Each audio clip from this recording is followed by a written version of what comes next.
Alla luce dei fatti alluvionali dei giorni passati, io devo dire che se ero convinto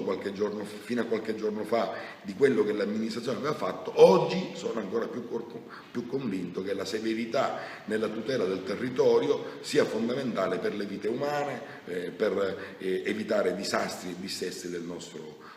nostro ambiente. Una delle parti di fondamentale importanza la gioca sicuramente il collettore fognario, che non a caso si chiama collettore di salvaguardia, nel senso che nel caso di piogge torrenziali, laddove passa il collettore, riceve anche le acque piuviali attraverso dei tombini che sono proprio a protezione della parte bassa delle nostre comunità, parlo di Aci Trezza e Aci Castello, e pertanto siamo qui ad aspettare ancora una volta che la Regione, definito da parte del Consiglio di Stato l'ultimo ricorso dopo gli innumerevoli già presentati in questi 2 anni, possa firmare il contratto e avviare i lavori, perché questa è un'opera che comunque servirà. E questo tema, essendo un tema sovracomunale che abbraccia più territori, deve essere coordinato da qualcuno, deve avere un'attività tecnica che guarda più territori. Il sindaco ha competenza nel suo territorio e non negli altri, quindi occorre, e questo è quello che faremo da qui a qualche ora,